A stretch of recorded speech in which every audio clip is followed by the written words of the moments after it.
Welcome back to news jet update. चलिए देखते हैं झारखंड की 25 फटाफट बड़ी खबरों को। इससे पहले आप झारखंड के किस जिले से न्यूज को देख रहे हैं हमें कमेंट बॉक्स में जरूर बताएं। साथ ही डेली अपडेट रहने के लिए आप हमारे चैनल को सब्सक्राइब कर बेल आइकन को दबाना बिल्कुल ना भूलें। पहली बड़ी खबर, लगातार 10वीं बार पार्टी सुप्रीमो बने शिबू सोरेन हेमंत सर्वसम्मति से कार्यकारी अध्यक्ष चुने गए। झामुमो के 12वें महाअधिवेशन में दिसोम गुरु शिबू सोरेन को लगातार 10वीं बार निर्विरोध पार्टी की कमान सौंपी गई है। साथ ही मुख्यमंत्री हेमंत सोरेन पर पार्टी ने विश्वास जताते हुए सर्वसम्मति से कार्यकारी अध्यक्ष चुना है। इस दौरान मुख्यमंत्री हेमंत सोरेन ने संबोधित करते हुए कहा कि हमें राज्य की जनता ने बड़ी जिम्मेवारी दी है। जनहित में हमें जनता की भावनाओं को पूरा करना है। यहाँ के आदिवासी, मूलवासी, अल्पसंख्यक, किसान, मजदूर हमारी पूंजी है। इन्हीं के सहयोग से राज्य की बागडोर हमें मिली है। इसलिए हमारा यह कर्तव्य है कि इनकी भावनाओं को कोई ठेस नहीं पहुंचे। वहीं महाअधिवेशन में राजनीतिक प्रस्ताव भी पारित किए गए। पारित प्रस्ताव में राज्य में स्थापित निजी प्रतिष्ठानों व औद्योगिक इकाइयों में 75% मूलवासी आदिवासी को नौकरी देने की वकालत की गई। हर हाथ को काम के तहत रोजगार से जोड़ने का संकल्प लिया गया। महाअधिवेशन में विस्थापन आयोग के गठन पर भी बल दिया गया। प्रस्ताव में कहा गया कि राज्य की भौगोलिक बनावट के अनुरूप अनुसूचित जनजाति को 28%, अन्य पिछड़ा वर्ग को 27% और अनुसूचित जाति को 12% आरक्षण, चाहे वो सरकारी या गैर सरकारी नौकरी में हो या फिर शिक्षण संस्थान में हो, उन्हें लाभ देना है।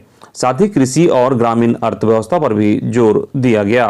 साथ ही पारित प्रस्ताव में झामुमो ने उद्योग, खनन और व्यवसाय पर भी जोर दिया।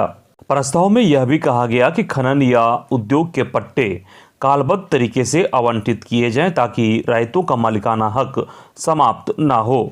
उद्योग के किसी भी प्रकार से असफल रहने पर वह भूखंड व्यक्तिगत व्यवसाय उपयोग में ना लाई जाए, उन्हें पुनः भू रैयतों को वापस कर दी जाए। अगली खबर, देश में 138 हुए ओमिक्रॉन के मरीज। भारत में कोरोना वायरस के स्वरूप ओमिक्रॉन से संक्रमित कुल मरीजों की संख्या शनिवार को 138 हो गई। तेलंगाना से 12, कर्नाटक से 6, केरल से 4 मामले आए, जबकि महाराष्ट्र में 3 और मरीजों के संक्रमण की पुष्टि हुई। केंद्र और राज्य के अधिकारियों के अनुसार अब तक 11 राज्यों और केंद्र शासित प्रदेशों में महाराष्ट्र में 43, दिल्ली में 22, राजस्थान में 17 और कर्नाटक में 14, तेलंगाना में 20, गुजरात में 7, केरल में 11, आंध्र प्रदेश में 1, चंडीगढ़ में 1, तमिलनाडु में 1 और पश्चिम बंगाल में 1 ओमिक्रॉन के मामले सामने आए हैं। इधर ओमिक्रॉन के मद्देनजर रिम्स में 500 और बेड लगेंगे। देश में कोरोना के नए वेरिएंट ओमिक्रॉन के बढ़ते मामलों ने झारखंड सरकार की भी चिंता बढ़ा दी है। ओमिक्रॉन की वजह से कोरोना की आने वाली संभावित तीसरी लहर से निपटने को लेकर झारखंड सरकार रेस हो गई है। वैसे तो राज्य में अभी तक इस वेरिएंट के एक भी मामलों की पुष्टि नहीं हुई है। बावजूद इसके दूसरी लहर में महसूस की गई कमियों का गैप एनालिसिस करते हुए सरकार तैयारी में जुट गई है। इसी के तहत राज्य के सबसे बड़े अस्पताल रिम्स में विशेष आईसीयू के 500 अतिरिक्त बेड की तैयारी शुरू कर दी गई है। इधर एक्सपर्ट ने की भविष्यवाणी, फरवरी में पीक पर होगी ओमिक्रॉन की तीसरी लहर। नए साल की शुरुआत में ही ओमिक्रॉन की तीसरी लहर आ सकती है। अगली बड़ी खबर, आमिया ने जारी किया सरकार के खिलाफ काला पत्र। विश्व अल्पसंख्यक अधिकार दिवस पर आमिया संगठन की ओर से मौलाना आजाद कॉन्फ्रेंस हॉल में कार्यक्रम का आयोजन किया गया। इसमें सरकार पर वादा खिलाफी का आरोप लगाकर ब्लैक पत्र जारी किया गया। अध्यक्ष एस अली ने कहा कि हम नया कुछ नहीं मांग रहे, बल्कि वो मांग रहे हैं जो भारत के संविधान, बिहार पुनर्गठन अधिनियम 2000, न्यायालय और जेएमएम कांग्रेस राजद महागठबंधन बनाकर 2019 विधानसभा चुनाव में अल्पसंख्यकों से घोषणा पत्र में वादा किया था। उन वादों को पूरा करना तो छोड़िए, शैक्षणिक एवं प्रशासनिक पदों पर नियुक्ति व पदस्थापन में भी उपेक्षा की जा रही है। कार्यक्रम में सरकार से 11 सूत्री मांग की गई है। मॉब लिंचिंग पर कठोर कानून बनाने, वक्फ बोर्ड और वित्त निगम का गठन करने, उर्दू प्राइमरी शिक्षकों की बहाली करने समेत अन्य मांगे शामिल हैं। अगली खबर, ऐतिहासिक स्थल के संरक्षण की मांग की। मुंडा सभा के प्रतिनिधियों ने ऐतिहासिक स्थल के संरक्षण की मांग को लेकर विधायक बंधु तिर्की को शनिवार को ज्ञापन सौंपा। संगठन के प्रतिनिधियों ने खुट्टी के पोसिया मौजा में मुंडा समाज के ऐतिहासिक स्थल गंडू रमाली परिसर की चहारदीवारी सौंदर्यीकरण समेत अन्य बुनियादी सुविधा उपलब्ध कराने की मांग की। अगली बड़ी खबर, हजारीबाग में होमगार्ड के चयन में गड़बड़ी, 3 दर्जन पर केस। हजारीबाग में होमगार्ड चयन प्रक्रिया में गड़बड़ी के आरोप में करीब 3 दर्जन लोगों के खिलाफ प्राथमिकी दर्ज कराई गई है। सभी चयन समिति और चयन प्रक्रिया में शामिल रहे हैं। चयन समिति के अध्यक्ष और हजारीबाग डीसी आदित्य आनंद ने बताया कि पूरी चयन प्रक्रिया में गड़बड़ी पाई गई है। इसी आधार पर पहले मेधा सूची निरस्त की गई और अब इसमें शामिल अफसर और कर्मियों के खिलाफ प्राथमिकी दर्ज करवाई गई है। उन्होंने कहा कि हमने किसी अधिकारी अथवा कर्मचारी का नाम नहीं लिया है। पुलिस मामले की जांच कर दोषी को सजा दिलवाए। बता दें कि हजारीबाग में 1268 अभ्यर्थियों का होमगार्ड में चयन होना था। इसमें 1.5 लाख अभ्यर्थी शामिल हुए थे। अगली बड़ी खबर, अब स्कूलों में ही बनेगा छात्रों का जाति प्रमाण पत्र। झारखंड के सरकारी स्कूलों में पढ़ने वाले छात्रों का जाति प्रमाण पत्र अब स्कूल में ही बनेगा। स्कूली शिक्षा एवं साक्षरता विभाग ने ट्राइबल एडवाइजरी काउंसिल TAC के फैसले के बाद इसकी प्रक्रिया शुरू कर दी है। इसके लिए स्कूलों में विशेष अभियान चलाया जाएगा। कक्षा 1 से 12वीं तक के सभी विद्यार्थियों का जाति प्रमाण पत्र बनाया जाएगा। इस संबंध में सभी DO और DSC को एक फॉर्मेट उपलब्ध कराया गया है। 3 महीने में इस कार्य को पूरा करना है। इस संबंध में 23 दिसंबर को मुख्य सचिव समीक्षा भी करेंगे। TSC ने फैसला लिया था कि जो जाति प्रमाण पत्र बनेगा उसी वैधता उम्र रहेगी। अगली खबर, समाज कल्याण विभाग के अनुबंध कर्मी सांख्यिकी सहायक लिपिक टाइपिस्ट को नियमित करें, हाईकोर्ट का सरकार का निर्देश। झारखंड हाईकोर्ट के निर्देश से अनुबंध कर्मियों में हर्ष खुशी का माहौल है। अदालत में झारखंड सरकार के समाज कल्याण विभाग के अंतर्गत विभिन्न जिलों में पिछले 13 वर्षों से अनुबंध पर कार्यरत सांख्यिकी सहायक, महिला पर्यवेक्षिका एवं लिपिक टाइपिस्ट की सेवा नियमित करने पर निर्णय लेने का निर्देश दिया गया है। हाईकोर्ट ने याचिकाकर्ता को समाज कल्याण विभाग की सचिव के पास आवेदन देने को कहा है। विभाग के सचिव को सुप्रीम कोर्ट के आदेश के आलोक में प्रार्थी के आवेदन पर 6 सप्ताह में निर्णय लेने का निर्देश दिया है। सरकार के द्वारा लिए गए निर्णय से कोर्ट को अवगत कराने को कहा है। झारखंड हाईकोर्ट के न्यायाधीश डॉक्टर SN पाठक की अदालत में इस मामले पर सुनवाई हुई। इधर झारखंड में JPSC का सियासी ड्रामा जारी। भानु प्रताप शाही ने कहा, आइटम गर्ल हैं इरफान अंसारी। JPSC पर झारखंड में सियासी ड्रामा जारी है। पक्ष हो या विपक्ष, सभी इसमें खुद को पाक साफ बताकर दूसरे को दोषी ठहराने में जुटे हैं। इसी क्रम में गांधी प्रतिमा के पास प्रदर्शन कर रहे JPSC अभ्यर्थियों को जबरन हटाने के बाद बीजेपी नेता भानु प्रताप शाही अभ्यर्थियों से मुलाकात करने के लिए मोरहाबादी पहुंचे। भानु प्रताप शाही ने मुलाकात के दौरान सरकार की कार्रवाई को गलत बताया और कांग्रेस नेता इरफान अंसारी पर जमकर निशाना साधा। इरफान अंसारी ने JPSC अभ्यर्थियों के आंदोलन को बीजेपी प्रायोजित बताया था, जिसके खिलाफ इरफान अंसारी के हमलों के आज बीजेपी विधायक भानु प्रताप शाही ने जवाब दिया। उन्होंने कहा कि इरफान की बातों को गंभीरता से लेने की जरूरत नहीं है। वे झारखंड के आइटम गर्ल हैं और कुछ भी बोलते रहते हैं। महंगाई के खिलाफ कांग्रेस की पदयात्रा, मूल्य वृद्धि के लिए केंद्र सरकार को ठहराया जिम्मेवार। महंगाई के खिलाफ कांग्रेस की देशव्यापी आंदोलन शनिवार से दूसरा चरण शुरू हो गया। अगली खबर, झारखंड हाई कोर्ट में निकली भर्तियां, नोटिस जारी, वेतन 30,000। झारखंड की राजधानी रांची से एक अच्छी खबर आ रही है। ताजा रिपोर्ट के मुताबिक झारखंड हाई कोर्ट में कई पदों पर भर्तियां निकली है। इसके लिए हाई कोर्ट की आधिकारिक वेबसाइट पर नोटिस जारी किया गया है। झारखंड हाई कोर्ट में कई पदों पर भर्तियां लॉ रिसर्च एसोसिएट के पदों पर भर्ती को लेकर आवेदन ऑनलाइन मांगे गए हैं। इन पदों पर आवेदन करने के लिए उम्मीदवारों की योग्यता पदों के अनुसार ग्रेजुएट होनी चाहिए। पूरी जानकारी नोटिस में प्राप्त कर सकते हैं। इन पदों पर आवेदन करने के लिए न्यूनतम आयु सीमा 21 वर्ष जबकि अधिकतम आयु सीमा 28 वर्ष निर्धारित किया गया है। आवेदन भरने की प्रारंभिक तिथि 17 दिसंबर 2021 से प्रारंभ हो चुकी है। ऑनलाइन आवेदन भरने की अंतिम तिथि 7 जनवरी 2021 है। इच्छुक उम्मीदवार आधिकारिक वेबसाइट पर जाकर नोटिस को पढ़ें और ऑनलाइन के द्वारा आवेदन प्रक्रिया को पूरी करें। वहीं रांची स्थित मेकॉन लिमिटेड प्रबंधक, सहायक प्रबंधक, वरिष्ठ प्रबंधक, महाप्रबंधक, अपर महाप्रबंधक सहित कुल 74 पदों पर भी भर्ती निकाली गई है। आवेदन करने के लिए उम्मीदवारों की योग्यता पदों के अनुसार BTech, BE, MA, MBA, PG, DM, PG diploma आदि निर्धारित किया गया है। मेकॉन लिमिटेड के पदों पर उम्मीदवारों का चयन इंटरव्यू में प्रदर्शन के अनुसार किया जाएगा।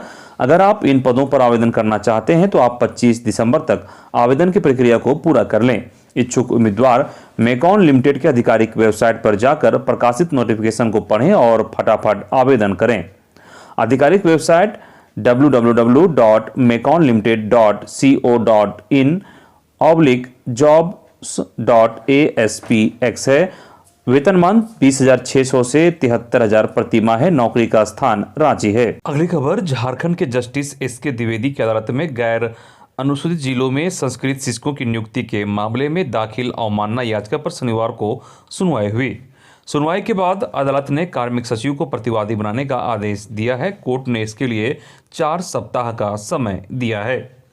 अदालत ने कहा कि अगर 21 जनवरी तक इस मामले में आदेश का अनुपालन नहीं किया गया तो कार्मिक सचिव को कोर्ट में हाजिर होना होगा। हाईकोर्ट ने गैर अनुसूचित जिलों में नवंबर 2020 में संस्कृत शिक्षकों की नियुक्ति करने का आदेश जारी किया था। इस संबंध में कविता शर्मा सहित अन्य की ओर से हाईकोर्ट में याचिका दाखिल की गई है।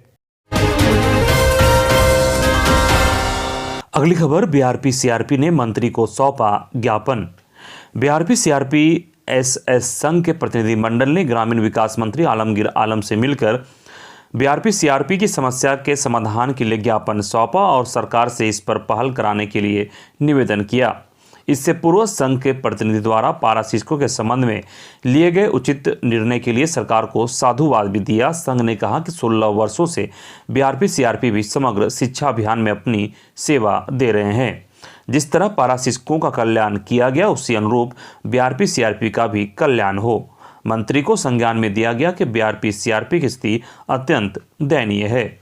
इधर कस्तूरबा अंशकालिक घंटी आधारित शिक्षक संघ के प्रतिनिधिमंडल ने शनिवार को वित्त मंत्री डॉक्टर रामेश्वर उरांव, संसदीय कार्य मंत्री आलमगीर आलम, विधानसभा अध्यक्ष रविंद्र महतो और पूर्व मंत्री सरयू राय से मुलाकात की। प्रतिनिधिमंडल ने सभी को अपनी मांगों से अवगत कराया। डॉक्टर रामेश्वर उरांव ने कहा कि घंटी आधारित शिक्षकों का मामला संज्ञान में आया है। आप लोगों की मेहनत से ही कस्तूरबा का रिजल्ट बेहतर हो रहा है। आलमगीर आलम ने कहा कि बहुत जल्द आपकी मांगों पर विचार होगा और सरकार आप लोगों की मांगों के प्रति संजीदा है। रविंद्र महतो ने कहा कि मैं खुद मुख्यमंत्री से आपके समर्थन में बात करूंगा।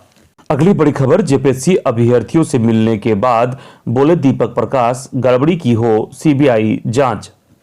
जेपीएससी अभ्यर्थियों का आंदोलन लगातार 47वें दिन भी जारी रहा। शनिवार को अभ्यर्थियों से बीजेपी प्रदेश अध्यक्ष सांसद दीपक प्रकाश और विधायक भानु प्रताप शाही ने मुलाकात की। इस दौरान दीपक प्रकाश ने कहा कि सरकार आंदोलन से सहमी हुई है, इसलिए अभ्यर्थियों को बलपूर्वक उठाकर ओरमांझी थाना ले गई। अभ्यर्थियों से मिलने के बाद बीजेपी नेताओं ने पूरे मामले की सीबीआई जांच कराने की मांग की है। दीपक प्रकाश ने कहा कि मैं जेपीएससी अभ्यर्थियों के संघर्ष को सलाम करता हूं, जो उन्होंने ऐसी परिस्थिति में भी अपने आंदोलन को जारी रखा। इधर शनिवार को भाजपा के प्रदेश कार्यालय में ओबीसी मोर्चा ने हेमंत सरकार पर धावा बोला।